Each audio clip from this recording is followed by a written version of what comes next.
Damos entonces la palabra a Cristina Lleras, curadora del Museo Nacional de la Memoria. Actualmente, actualmente se desempeña como miembro del equipo de museología encargado del guión del Museo Nacional de la Memoria. Realizó el Museo Efímero del Olvido con María Soledad García como parte del programa de salones regionales del Ministerio de Cultura en el año 2015. Fue gerente de artes plásticas y visuales del IDEARTES y curadora de arte e historia del Museo Nacional de Colombia. Es doctorada en museología. El centro de sus investigaciones es la representación del pasado y los museos nacionales. Gracias, Cristina, entonces, por acompañarnos. Gracias, William, por la invitación. Me voy a parar para llenarnos de energía. Voy a tratar de que la presentación sea muy breve porque me interesaría dejar un poco más de espacio para las preguntas que puedan surgir. Rápidamente les explico. El Museo Nacional de la Memoria es una de las 4 direcciones del Centro Nacional de Memoria Histórica. Entonces hay que ver un poco como la estructura y lo que nosotros hacemos tiene que ver con lo que hace el centro y también con una historia desde la creación del centro. Nosotros, me refiero al equipo de museología, que no es la única área activa al interior de la dirección del museo. Acá hay algunos compañeros que trabajan en otras áreas, pero también, por supuesto, como en cualquier institución, pues esto hace parte de un esfuerzo colectivo. Quiero centrarme en describirles un poco cómo ha sido el proyecto de construcción del guión.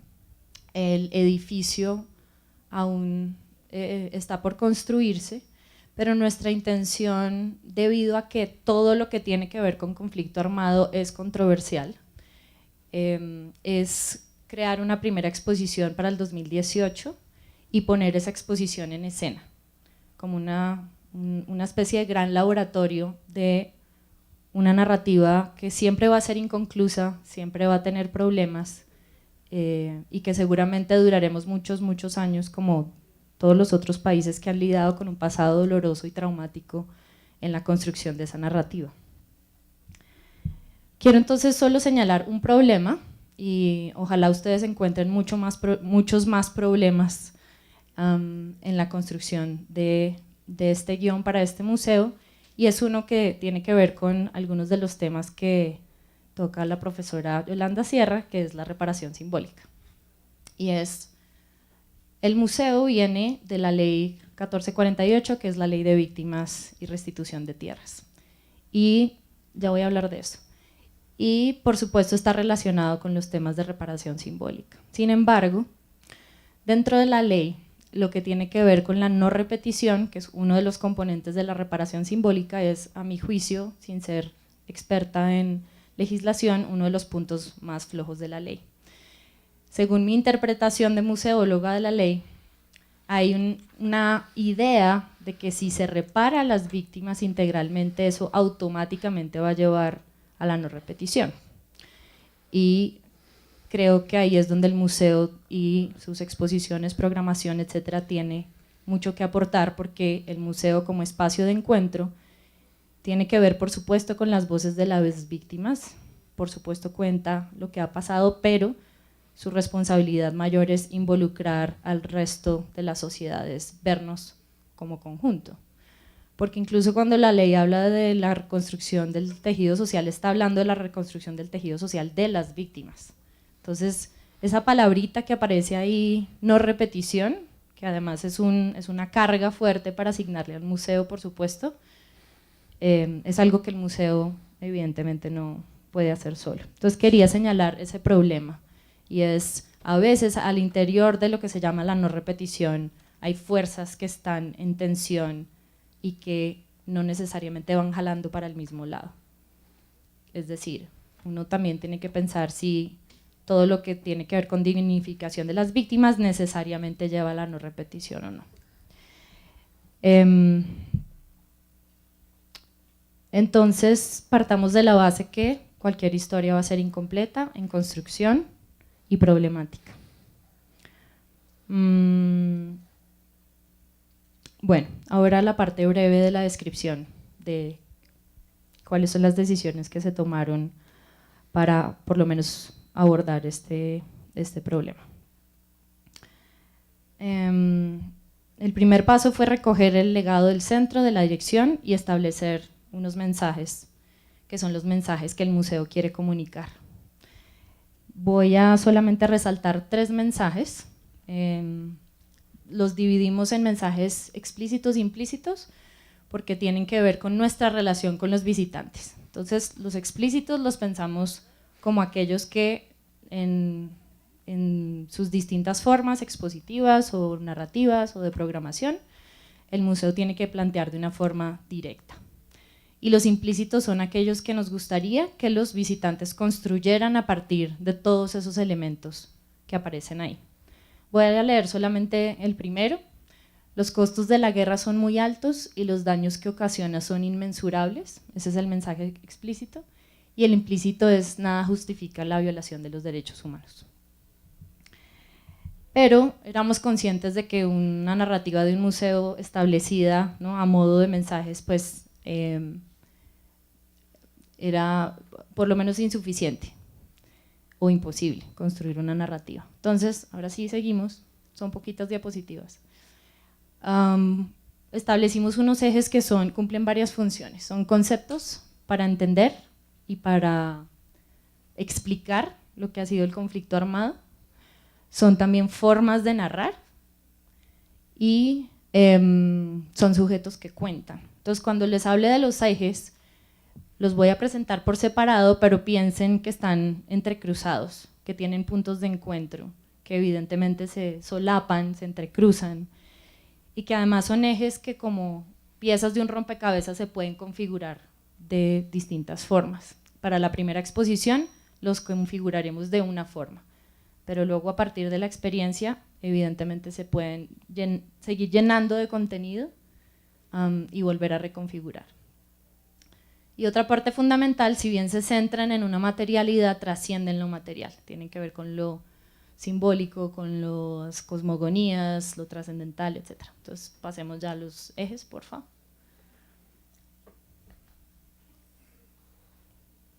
Estos son los 3 ejes con los cuales estamos construyendo la narrativa para el museo: cuerpo, tierra y agua.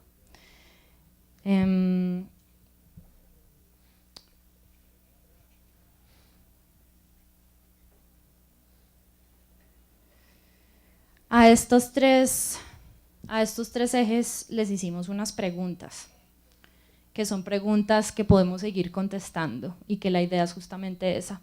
Son lo que hemos llamado canastos, que podemos seguir llenando. Y las 3 preguntas son: ¿qué le hace la guerra al cuerpo, a la tierra y al agua? ¿Qué hacen el cuerpo, la tierra y el agua en la guerra? ¿Y cómo cuentan la guerra? Para la primera exposición, cada uno de estos ejes está ligado a estos mensajes que yo presentaba anteriormente. El primero, en el caso de agua, tiene que ver con esos costos que son inmensurables, costos humanos, culturales y medioambientales que son injustificables, porque aquí en Colombia tenemos cierta habilidad para justificar, ¿no? ¿Qué importa que haya pasado esto, que se hayan tenido que desplazar estas personas, si supuestamente hay unos fines mayores? El agua entonces se va a contar a partir de esos daños, pero también a partir de las prácticas sociales y culturales de resistencia. Entonces, piensa en la exposición como una tensión constante entre la agencia de la gente, de lo que la gente hace, de lo que la gente construye, y de las interrupciones y de los nuevos retos en términos de reconstrucción e interrupciones de proyectos de vida que el conflicto les plantea o nos plantea. En el caso del cuerpo, el mensaje central tiene que ver con la estigmatización, la intolerancia y la eliminación de las diferencias y del disenso político como parte característica del conflicto armado, y por otro lado, el reconocimiento de la diferencia, el disenso y la diversidad como parte de un vivir en democracia. Y aquí la tensión está entre los intentos de deshumanización y la dignidad, de nuevo las prácticas que jalonan para un lado y para otro. Y finalmente, en el caso de tierra,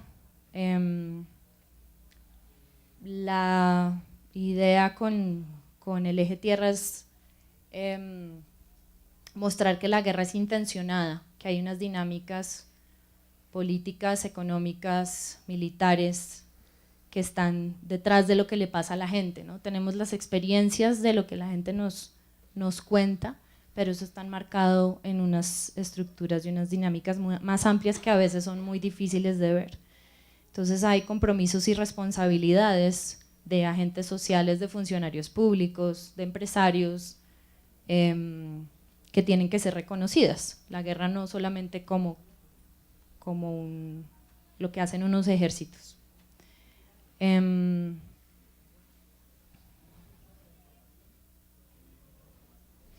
finalmente, quería solamente mostrar la última diapositiva, que tiene que ver un poco como dónde está esto. Entonces, en términos de las decisiones para contar esta historia, que de por sí ya apenas yo me callo, ustedes todos van a pensar en cosas que preguntar y qué problemas hay. Pensamos no podemos hacer un relato cronológico porque el conflicto reciente está eminentemente conectado con otros conflictos.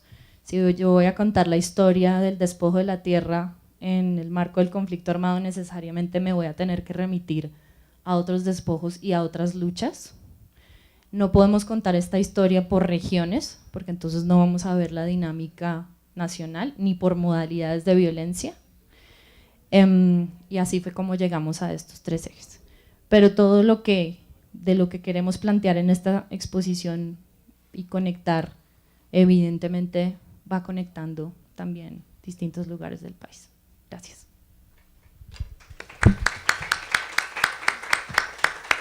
Muchas gracias, Cristina.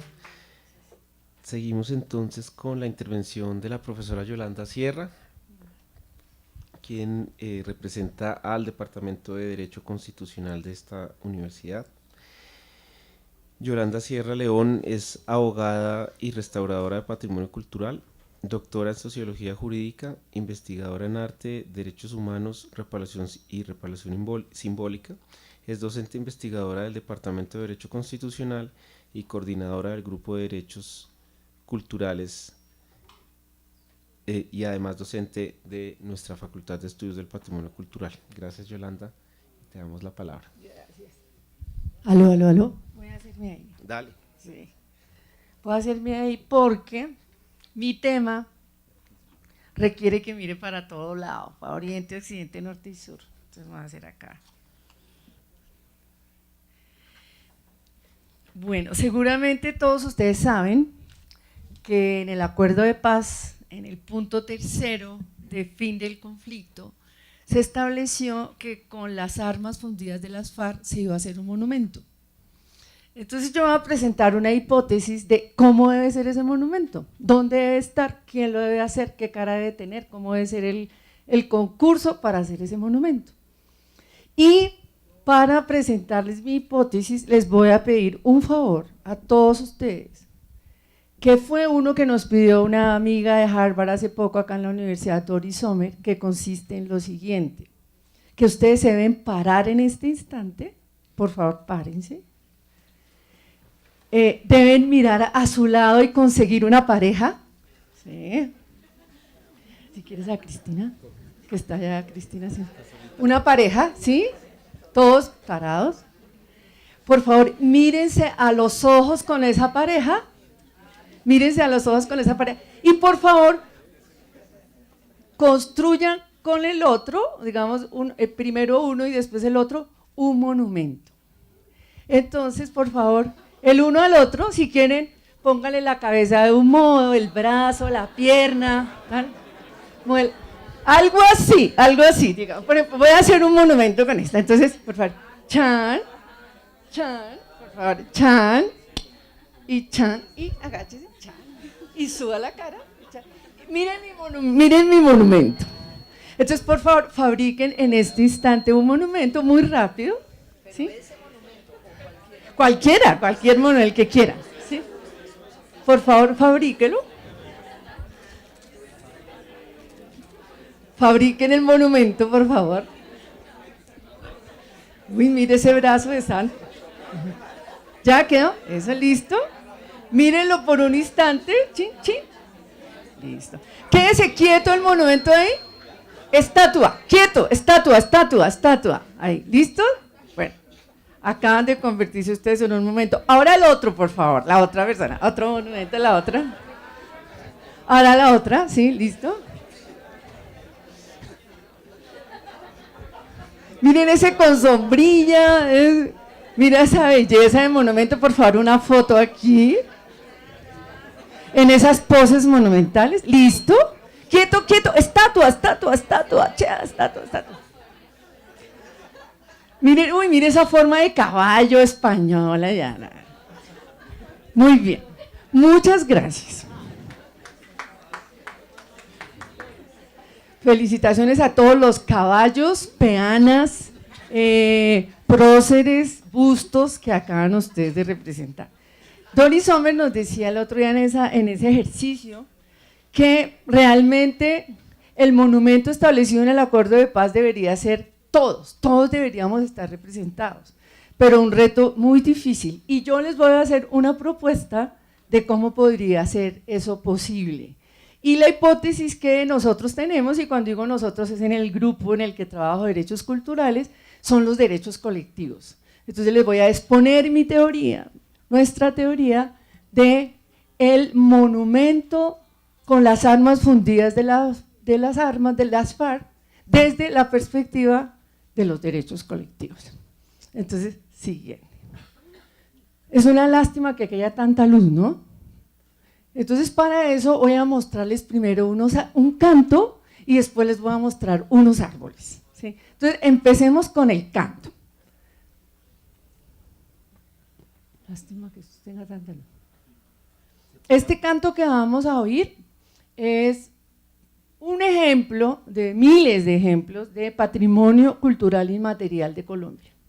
Es un canto de Seferina Vázquez, es un canto de bullerengue, y entonces el canto nos habla de un pájaro que se sube a las ramas y canta en las montañas, que es el pájaro currucucuy. Pero además nos habla de un sitio que casi nunca oímos hablar, que es Huamanga, bullerengue, afrodescendientes, tambores y Cállate, Estebana, no llores más,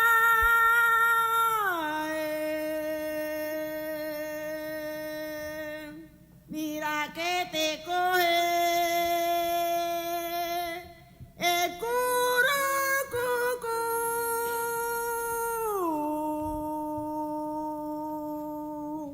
Cállate, Estebana,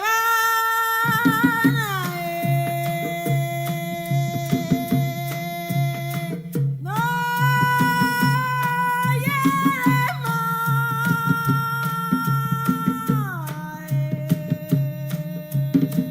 mira que te coge el curucucú.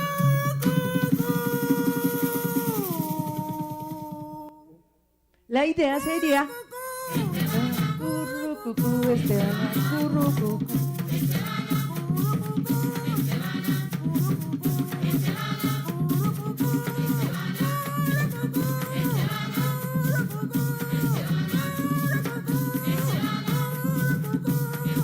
Cállate, Estebana, no llores más.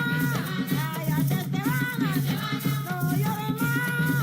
Mira que te coge el pájaro cucú.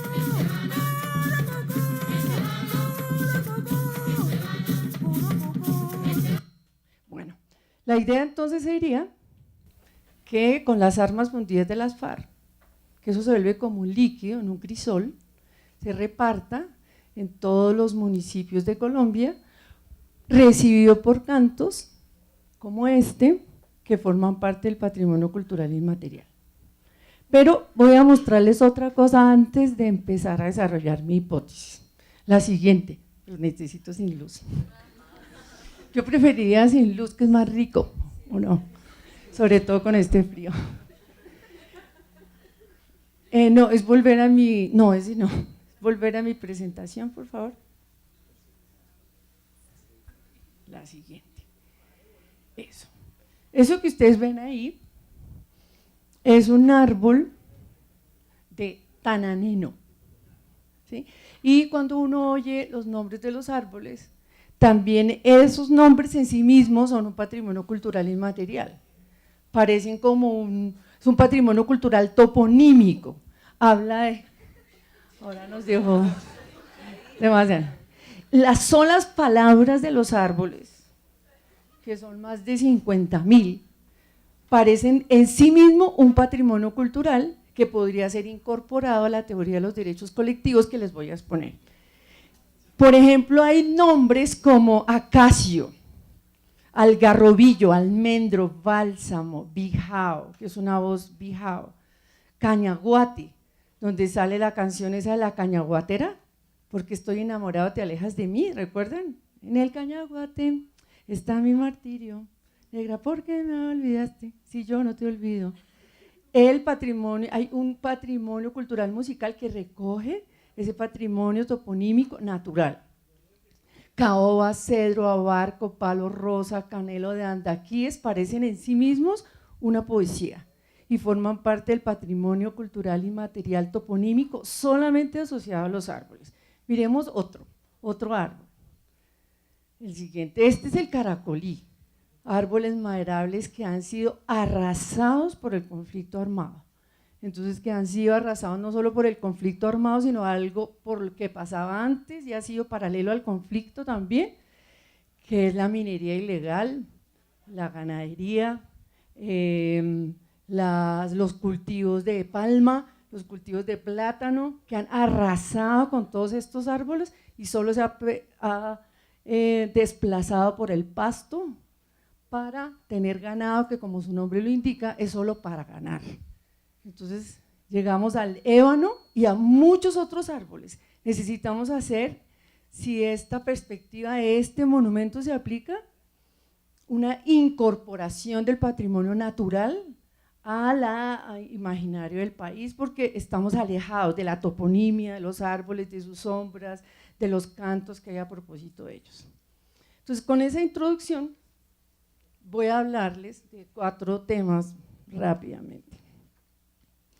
El primer tema es el texto del acuerdo. Digamos, les voy a leer estas 5 renglones de lo que es el texto del acuerdo.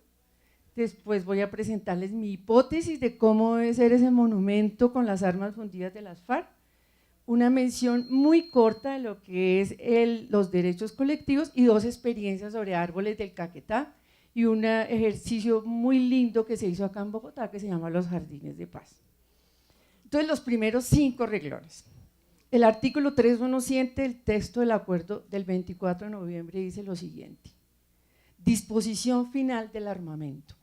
Se entiende como el procedimiento técnico mediante el cual las armas de las FARC-EP se destinan para la construcción de 3 monumentos, uno en la sede de Naciones Unidas, otro en la República de Cuba y otro en territorio colombiano, en el lugar que determine la organización política surgida de la transformación de las FARC, que ya fue aceptada y ya tiene personería jurídica como partido, afortunadamente, en acuerdo con los representantes del gobierno nacional.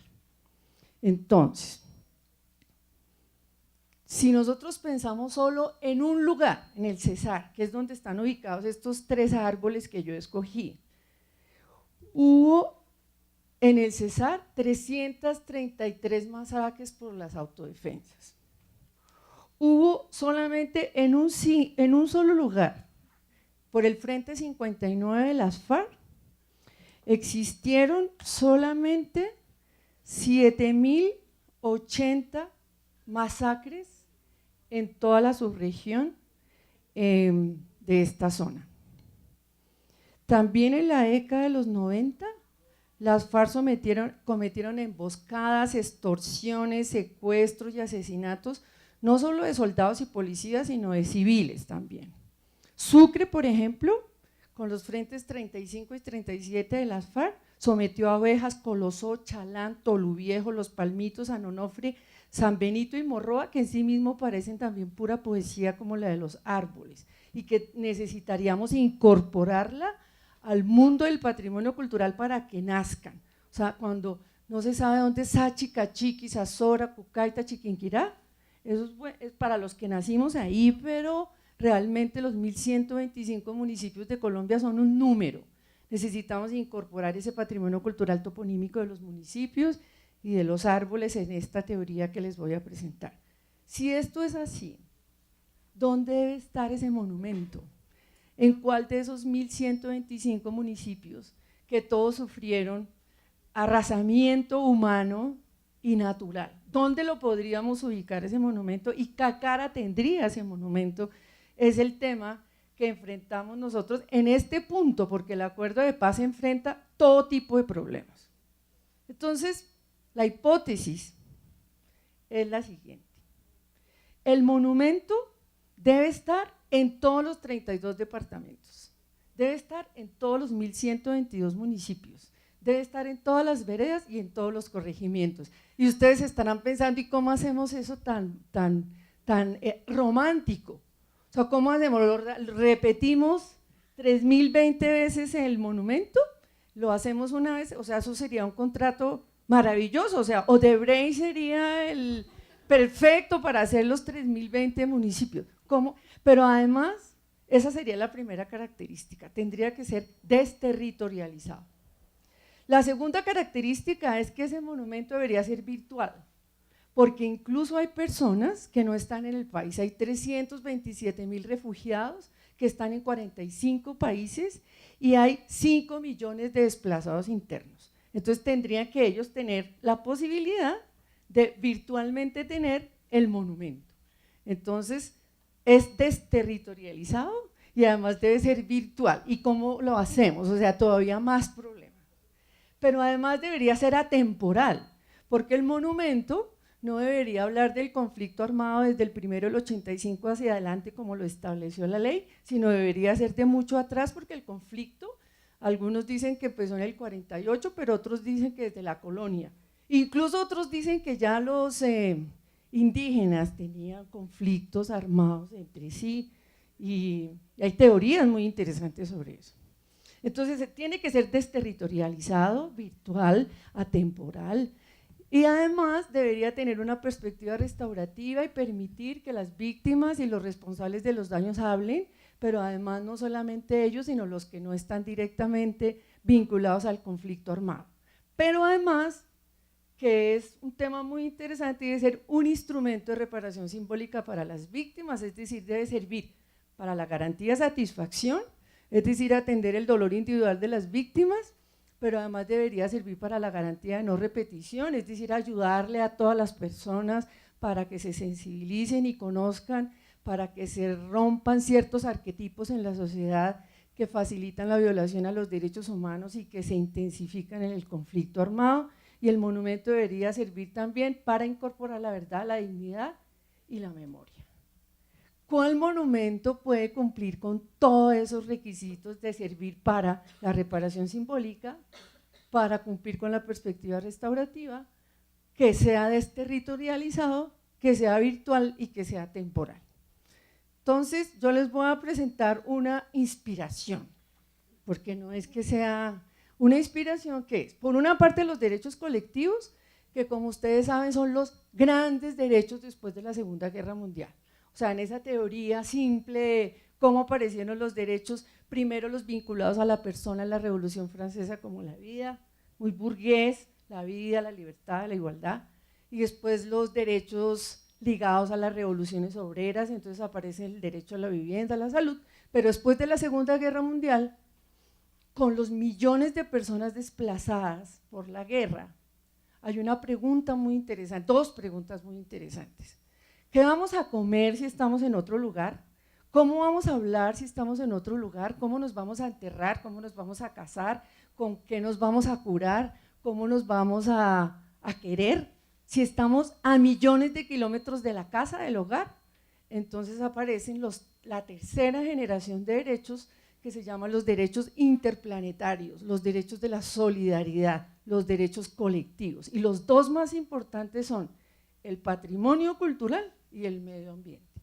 Lo que es común a las víctimas y a los, entre comillas, victimarios, yo prefiero decirle los responsables de los daños, lo que es común a los militares, a los niños, a los nacidos, a los no nacidos, lo que es común a todas las partes en este conflicto son los derechos colectivos. Es el aire, los árboles, los cantos, el patrimonio cultural que viene atrás declarado o no, y por eso, por esa potencia que tiene los derechos colectivos, es que tal vez se podría ayudar a recuperar un tejido roto, no solamente por el conflicto armado, sino por los prejuicios, por los arquetipos que existen antes del conflicto armado y que se intensifican y se perpetúan en el conflicto armado. Entonces, voy a presentarles una inspiración. La inspiración, y con eso termino, es la siguiente, es los 7.000 robles que sembró Joseph Beuys en Kassel en 1982. Eso no es en mi presentación.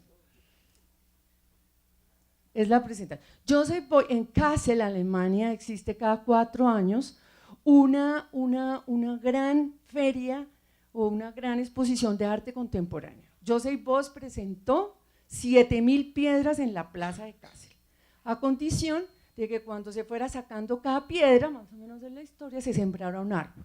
Entonces lo que ustedes ven aquí es 7.000 árboles con 7.000 piedras. Al lado de cada árbol hay una piedra. Y se establece esa tensión entre lo quieto y lo móvil, entre lo natural y lo mineral, entre lo vivo y lo estático, etcétera. Entonces son 7.000 piedras que incluso se salieron de Kassel. Yo cuando lo conocí no lo entendía bien porque es de tal magnitud que excede los bordes de Kassel y excede como el arte y excede la cultura y excede el patrimonio cultural para crear un concepto que se llama el concepto de la escultura social. En la otra, siguiente, este es un detalle del árbol junto a la piedra. Y mirando esa obra y viviendo esa obra, creo que en Colombia se podría hacer con las armas fundidas de las FARC un objeto que puede ser muy pequeño dependiendo de la cantidad de líquido que se extraiga de las armas fundidas. Puede ser enterrado en un lugar y rodeado de un bosquecito o de un jardín para charlar. No necesariamente para charlar del conflicto, sino para charlar. ¿Entre quiénes? Entre todos, entre los nacidos y los no nacidos, entre los que quieran hacer memoria, verdad y dignidad, en los interesados en la satisfacción o los interesados en la garantía de no repetición. Puede estar en todo lado, puede estar incluso, puede ser un jardín virtual que todos podamos sembrar. La siguiente. Y ese ya lo leímos. El siguiente, y eso es todo lo que yo voy a, lo que quiero proponer. Y para cerrar, quería contarles lo siguiente. En Bogotá, el Centro Nacional de Memoria, el Museo Nacional de la Memoria, promovió incluso, esa siembra en el Centro de Memoria, Paz y Reconciliación de Bogotá, que fue la siembra de 13 árboles en homenaje a 12 desaparecidos del Caquetá y en homenaje el 13º árbol a las más de 3.000 víctimas de desaparición del Caquetá. Y la siguiente, que es estas víctimas del Caquetá. Y la siguiente fue un proyecto que hubo aquí en Bogotá, este es el de las víctimas de Caquetá, que es un proyecto muy interesante donde las víctimas vienen, ven una metáfora de sus desaparecidos en el árbol, lo ven vivo, ven que no está muerto, tienen un lugar para conversar con el más allá, etc. Y esta que fue unos jardines que se hicieron en la Plaza de Bolívar con la misma lógica de la siembra de los árboles colectivos. Yo creo que esa imagen de todos los bosques y todos los árboles debería ser el monumento fundido por las FARC, una tensión entre las armas que se siembran y los árboles que nacen, y ya ustedes podrán construir todas las metáforas que esto puede generar. Yo creo que es muy importante recibirla con cantos, no me vayan a preguntar ni quién lo organiza, si el Ministerio del Interior, el Museo Nacional de la Memoria, las alcaldías, porque yo no pensaba en eso, sino en el criterio que debería alimentar esa decisión. Sería nefasto para el país hacer un monumento en Bogotá o en Cali o en Santa Marta o en Barranquilla o en Chiquinquirá, de donde yo, o en Sáchica o en Chiquiza o en Sora o en Cucaita, en un solo lugar, ni siquiera el monumento en un barco que surque el Magdalena deja excluido a San Andrés, a la zona, a la Amazonía, etc. Y por eso yo creo que es importante darle a eso un ritual y por eso creo también que los cantos son muy importantes. Entonces, para cerrar, los voy a dejar con este canto, ahora sí, con este canto que es de los raperos de Medellín y el canto, ahora sí, los raperos de Medellín que se preguntan qué es el arte, para qué sirve el arte, para qué son los cantos.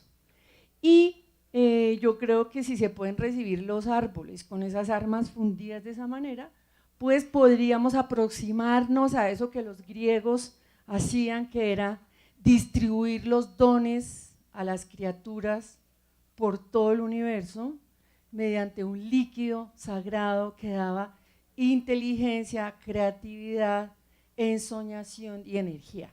Entonces los dejo con este canto de acá.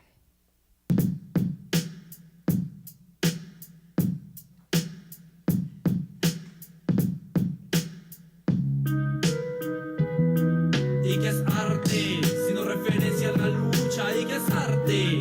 Si no sirve a la comuna. ¿Y qué es arte? Expresión de mi cultura. Calles, aromas, experiencias vividas. ¿Y qué es arte? Sino referencia a la lucha. ¿Y qué es arte? Si no sirve a la comuna. ¿Y qué es arte? Expresión de mi cultura. Calles, aromas, experiencias vividas. Horas oscuras de nuevo transito. Calle de doble sentido, no he recorrido, ese viaje será largo, encontrar evidencias, buscan, no encuentran respuestas, rastrean pasos, es distinto conocer el camino, que transitar por él, tener memoria, utopías, crear dolor, muerte, también transitar producto no de libros y academias que fastidian, sin llevar nada del mundo, el mundo da respuesta, decisiones de vida con lo cotidiano, es rutina, atraviesa detener la asistencia, se fragmenta por no poder inmortalizar el legado, cuando las fieras acechan, no hay recetas, ser francos, con la mirada en el cielo y los pies en la tierra. ¿Y qué es arte? Sino referencia a la lucha. ¿Y qué es arte? Si no sirve a la comuna. ¿Y qué es arte? Expresión de mi cultura. Calles, aromas, experiencias vividas. ¿Y qué es arte? Sino referencia a la lucha. ¿Y qué es arte? Si no sirve a la comuna. ¿Y qué es arte? Expresión de mi cultura. Calles, aromas, experiencias vividas. Idioma universal de creaciones exactas. Conceptos, sentimientos, acciones. Marcan otra vez, Ale. Entra la locura. Este grupo acá se llama precisamente agroarte, digamos, y es un ejemplo pues que me sirve mucho para argumentar esta idea, porque ellos hacen jardines y tocan rap, que no está declarado, pero es patrimonio cultural. Bueno, muchas gracias. Gracias, Yolanda. Gracias, Yolanda, por despertarnos, animarnos, por ponernos a desarrollar la creatividad y demás.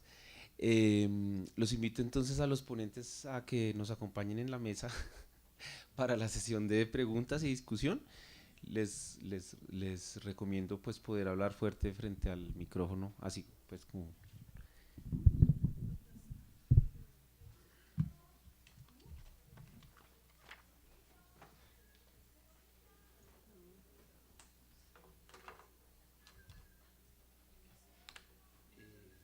El profesor Carlos González ha pasado con los papelitos de las preguntas. Entonces, si quieres, toma el micrófono, Carlos, para las preguntas de las personas. Sí, las hago yo. Okay. Vale. Entonces, si quieren, más bien les doy a ustedes el micrófono para que tengan dos.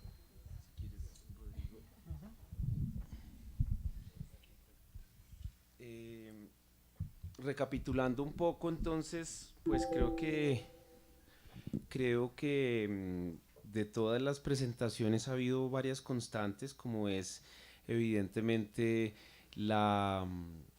digamos, un cambio de mentalidad y un cambio de discurso, ¿cierto? Inicialmente el área de curaduría del Museo Nacional, por ejemplo, nos hablaba de guiones temáticos y no cronológicos, ¿cierto?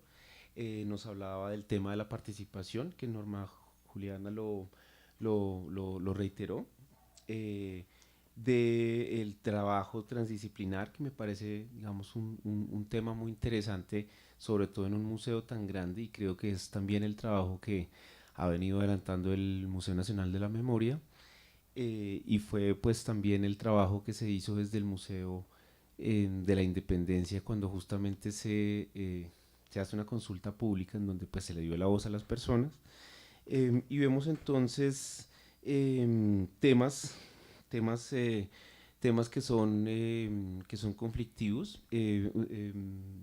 Nos hablaban ustedes desde la parte de arqueología y de etnografía del Museo Nacional, por ejemplo, de las sincronías, de las diacronías, ¿cierto? De lo atemporal y de lo asincrónico. Y Norma entonces reitera un poco una temática que es compleja, que es compleja de mostrar en un museo pues estatal, y un museo además que presenta el tema del Palacio de Justicia, que es un tema muy, digamos, relativamente nuevo y para muchos aún no resuelto. Y finalmente, bueno, Cristina, pues como ya lo mencionaba anteriormente, pues como el Centro Nacional de Memoria, evidentemente, con la apuesta de la creación del Museo Nacional de la Memoria, pues sí que ha habido un esfuerzo muy grande en que se dé la voz a las víctimas y que no sean un poco unos expertos hablando, como digamos ha sucedido en el pasado, para llegar entonces también a unos ejes que me parecen muy interesantes, y que volvemos a la no temporalidad y la no linealidad, como lo son el cuerpo, la tierra y el agua. Y Yolanda, pues, que nos plantea una reflexión entonces sobre cómo debe ser este monumento frente a estos 5 aspectos que mencionaste sobre lo territorial, sobre lo no territorial, sobre digamos que abarcara el territorio colombiano, que fuera virtual, que fuera temporal, que tuviera una perspectiva restaurativa y que sirviera para ser un elemento de reparación simbólica. Frente a esto, entonces, tenemos acá 2 preguntas, ¿no hay más? Carlos me preguntaba que si poníamos más de 50 papelitos. Aquí está la respuesta. Bueno, acá hay una pregunta, una pregunta que es ¿cómo ha afectado o ha influenciado el cambio de dirección al proyecto de renovación? Esta es una pregunta que nos hacen en el Facebook Live y se refiere particularmente al Museo Nacional de Colombia. ¿Cómo entonces ha afectado o ha cambiado el trabajo del museo frente al tener un nuevo director? Pues obviamente cada director tiene su propósito y su estilo, pero el punto no es centrarlo tanto en el director y el cambio del director, porque es que el proceso del Museo Nacional es un proceso pues que, como lo decía yo antes, viene de atrás. Hay un cambio en la dirección del museo, pero digamos la renovación concretamente es algo que está anterior al actual director, y pues que pues hay que reconocer en todo caso todo el proceso pues que desde su nacimiento pues está gestándose desde antes. Entonces no se puede decir que el Museo Nacional es otro porque cambió de director así de fácil. O sea, pues obviamente el director trae nuevas propuestas, trae nuevas ideas que se deben incorporar pues a un proceso que viene gestándose desde antes. La actual dirección pone pues el gran interés está justamente en que el museo sea un museo activo, que sea participativo y que sobre todo establezca diálogos y conexiones. O sea, eso es como el criterio digamos que quiere fortalecer. Yo no quiero decir en ningún momento que quiere innovar, porque pues eso, pues desde Cristina está, pues también ha sido una problemática que, o sea, no nace solamente con la renovación, sino que también está pues desde mucho más atrás. Pero entonces digamos que el criterio es que haya una gran participación, un gran diálogo y unas importantes conexiones. Entonces digamos que esa participación es, pues el actual director del Museo Nacional, que es Daniel Castro, lo presentó Norma cuando estaba hablando del Museo de la Independencia, porque Daniel estaba antes en el Museo de la Independencia y en la Quinta de Bolívar, y podemos ver que en esa renovación que se hizo en el Museo de la Independencia se está planteando esta idea de que, por ejemplo, el público esté haciendo parte, no solamente de asistir a un museo que le está presentando con gran sabiduría la historia del país, sino que el público está participando en lo que quiere de alguna manera recibir en de parte del museo, o sea, que el público muestre también cuáles son sus intereses, cuáles son sus expectativas, cómo le llega el mensaje, porque pues obviamente el museo, yo planteaba anteriormente una gran dificultad, y es que tenemos una gran cantidad de información que tenemos que condensarla para volverla museable, y eso no es fácil. Y además de eso es cómo permitimos que el público de alguna manera haga parte no solamente en la recepción del conocimiento, sino en la creación de la forma como se debe mostrar, y eso es, digamos, lo que se está fortaleciendo cada vez más en el museo.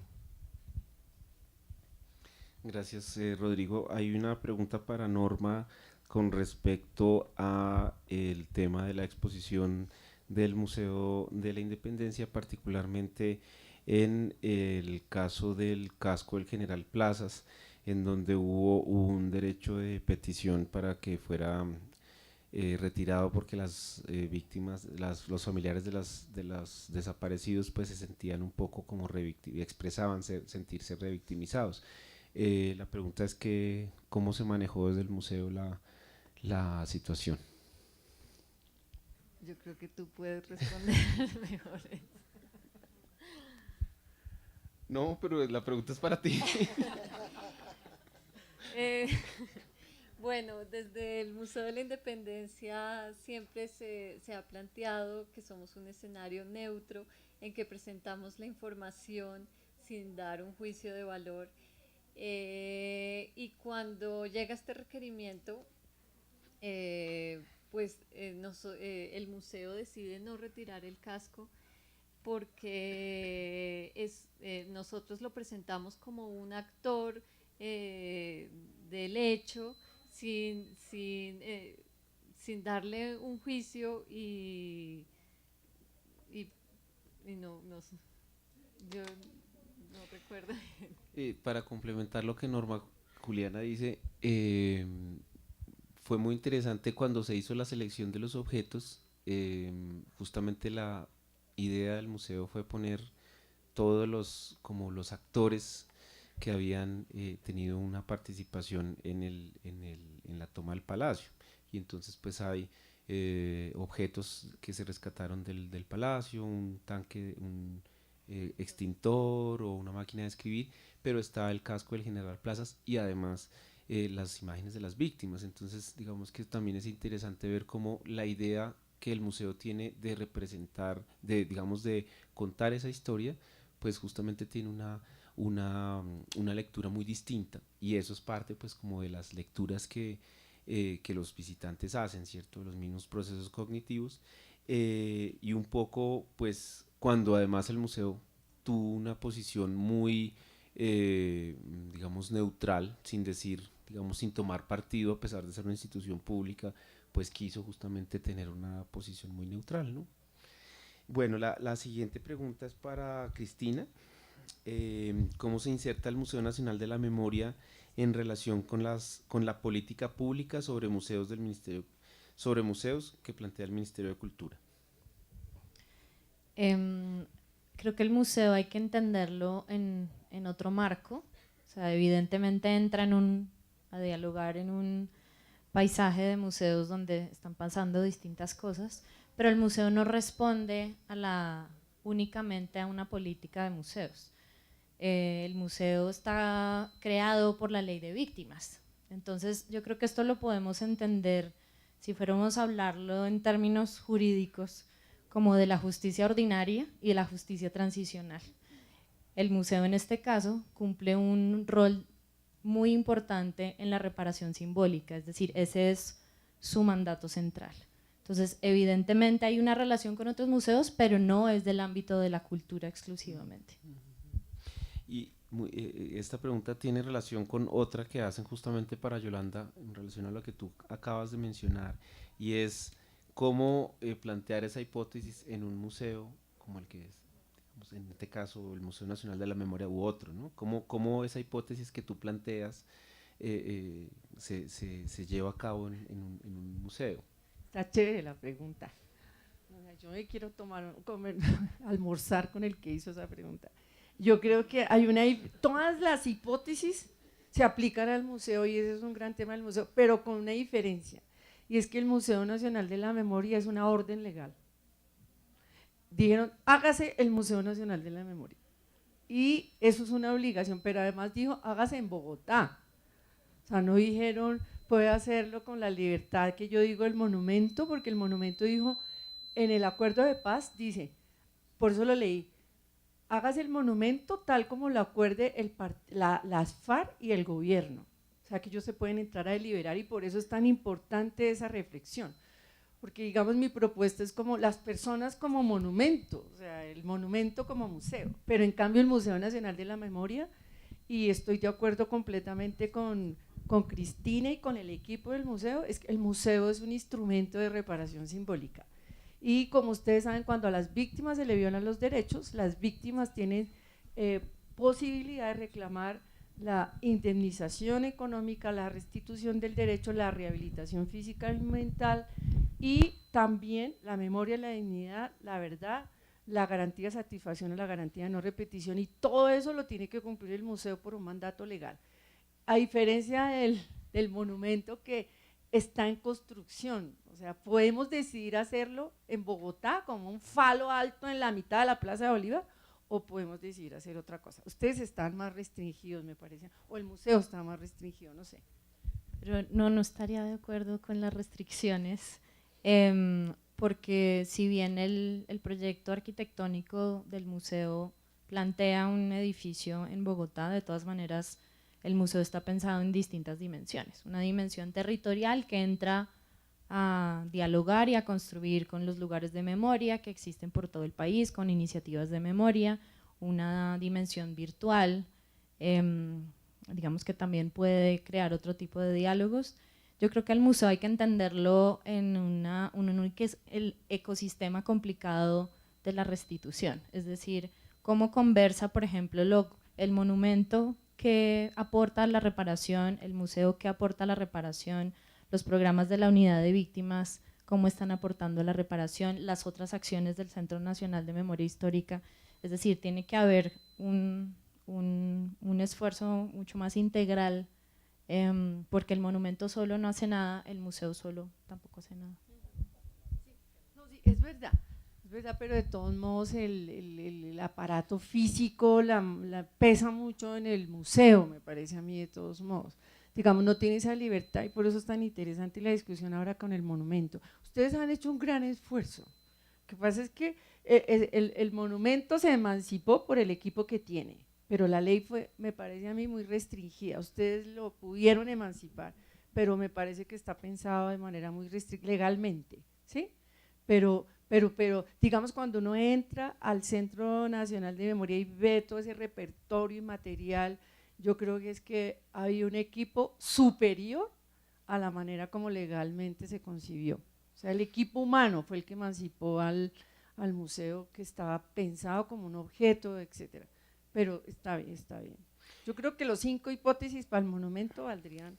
De hecho, se aplican. Y hay una cosa que yo quisiera también, digamos, añadir con respecto a todas estas iniciativas del Centro de Memoria y pues que ahora se concretan en el museo, y es también un poco como el centro ha trabajado de la mano con diferentes iniciativas expositivas que rescatan la memoria en las regiones y que han surgido de las víctimas, ¿no? Yo creo que eso es un tema que también es importante, porque si bien el museo de alguna manera institucionaliza o digamos es el elemento pues como que es el proyecto central, centraliza la ley y demás, pues sí que se han venido, el centro ha venido trabajando pues mucho con las comunidades y creo que eso es una cosa que también pues vale la pena destacar, ¿no? Que no ha sido digamos una sola iniciativa, sí, que sí se centraliza, pero es parte de un trabajo que el centro ha venido realizando con las comunidades, ¿no? Yo quiero hacer una pregunta bien mala, fea. Es a propósito del Museo Nacional que está acá, del Museo Nacional de Colombia y el Museo Nacional de la Memoria. A veces me parece que el Museo Nacional no tiene esa capacidad precisamente de dialogar con el territorio, de emanciparse como lo ha podido hacer el Museo Nacional de la Memoria.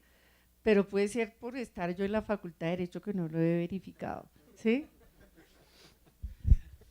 Bueno, pues obviamente cada cual tiene la percepción y seguramente el museo carga con un peso muy grande, tan pesado como el edificio en el que está.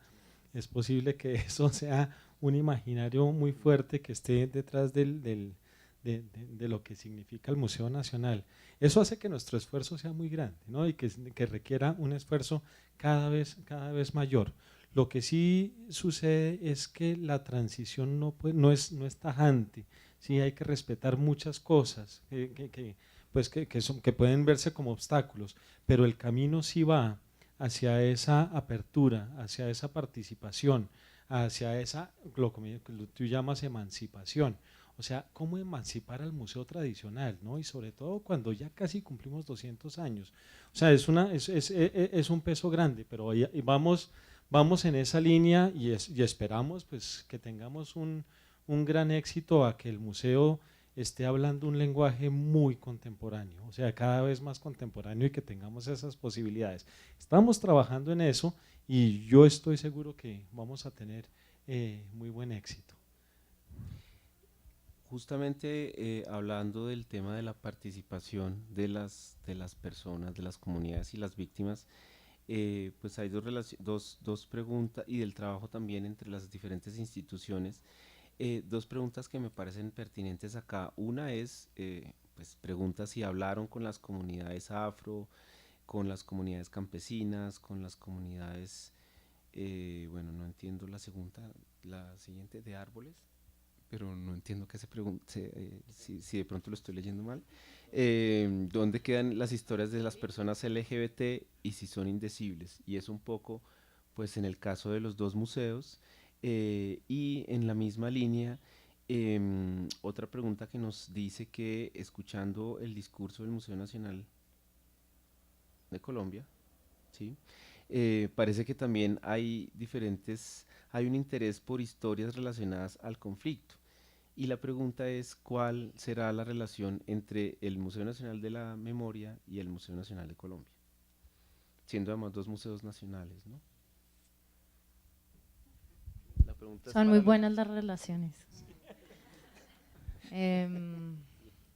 Porque, digamos, repensarse el país de nuevo no puede ser el esfuerzo de un solo museo enmarcado en una ley, ¿no? O sea, se necesitan muchos socios para pensar que se puede cambiar lo que por tantos siglos se ha instaurado culturalmente. Entonces, digamos, cada uno desde sus formas de hacer tiene que contribuir a ese objetivo final. Frente al tema de cómo ha sido la participación, bueno, es que yo no podemos hacer otra reunión de estas para poder ahondar un poco más en los contenidos del guión. Pero lo que nosotros hacemos desde el museo es alimentar el guión fundamentalmente y principalmente de todo el trabajo que ha hecho el centro. Y el trabajo que ha hecho el centro lo ha hecho con la gente, lo ha hecho en las regiones, con las distintas comunidades que han sido afectadas, donde, por supuesto, si ustedes entran a la página del centro y miran los informes, ahí van a ver todas las poblaciones que están representadas. Pero quiero solamente aclarar que ahí la pregunta no va a ser tanto por qué le pasó al campesino. Evidentemente, si vamos a hablar de la tierra y el territorio, tienen que aparecer los campesinos, sino que podamos hacernos unas preguntas más grandes sobre lo que la guerra le ha hecho al cuerpo. ¿Sí? Acá los procesos de estigmatización, por ejemplo, sobre la población campesina o sobre las personas que defienden una ideología de izquierda, en la actualidad siguen estando muy presentes. ¿Y qué implica un proceso de estigmatización y eso cómo justifica y conlleva procesos de deshumanización? Entonces es desde las experiencias particulares de quienes han padecido, quienes han resistido también, vámonos a la pregunta grande, porque es a partir de esas preguntas grandes que tenemos que hacer una reflexión como sociedad, si es que queremos eventualmente tener un país distinto. Con respecto a la consulta o a las preguntas a las diferentes comunidades, también decía antes, los equipos de las curadurías tienen un equipo de investigación detrás trabajando constantemente. Una vez más, el imaginario de ese museo de piedra tan pesado, y es que estoy suponiendo, y cuando supongo me arriesgo a que esté equivocado, que se imaginan que la gente está allá adentro en el museo decidiendo todo a futuro, como muy encerrado, encarcelado, y no es tan así. Del equipo de investigación hay personas que pues trabajan en diferentes áreas y en las diferentes disciplinas relacionadas con las curadurías, que estuvieron en campo, que han estado en campo, que siguen estando, que están viajando, que están consultando, que están en constante diálogo desde los diferentes puntos de vista que estamos trabajando, y poco a poco se verá. Eso es una parte de la respuesta. La otra parte es que el diálogo no se termina cuando se abre la exposición, y ese es un poco el deseo del nuevo Museo Nacional. Sí, un poco atendiendo la pregunta anterior, el diálogo casi que arranca también cuando se abre la exposición, y eso es lo que estamos buscando, no un visitante pasivo que va a leer fichas y va a quedarse con la información que le están ofreciendo. Estamos buscando también que la situación crítica del visitante, que es el museo de todos los colombianos y para todos los colombianos, o los museos para todos los colombianos, sea que la participación empiece de otra manera apenas se abra la exposición.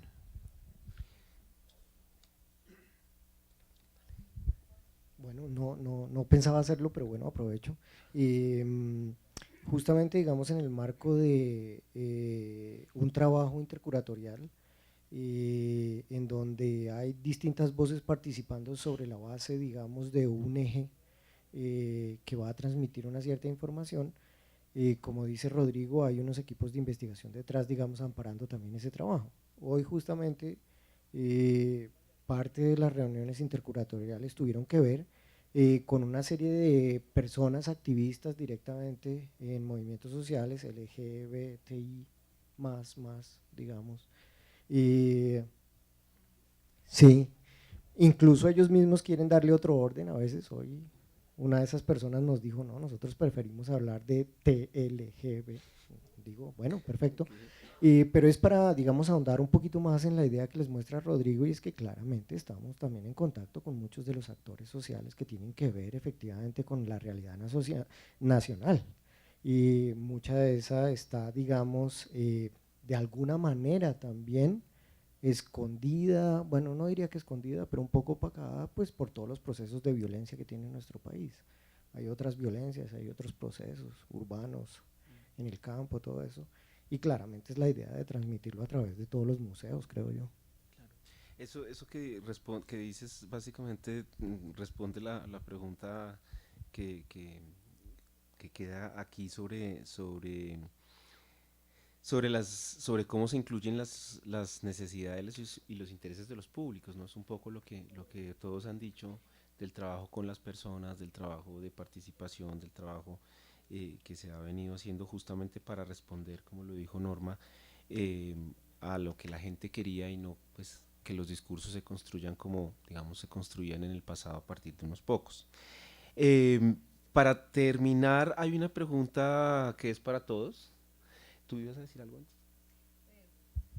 Solo adicionar que en el Museo de la Independencia y en la Quinta de Bolívar, cuando hacemos los ejercicios de participación, no sectorizamos las preguntas hacia ninguna comunidad o minoría, porque precisamente siempre se queda alguna por fuera, entonces nos enfocamos en buscar la participación del público en general, sin tener restricciones o limitaciones.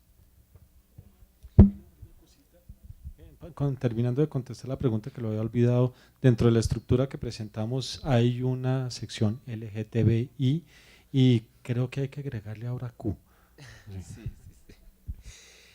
Hay una cosa que lo decía, si mal no estoy, Cristina, sí, que es el concepto de estar en construcción, ¿cierto? Yo creo que los museos evidentemente tenemos que estar en construcción.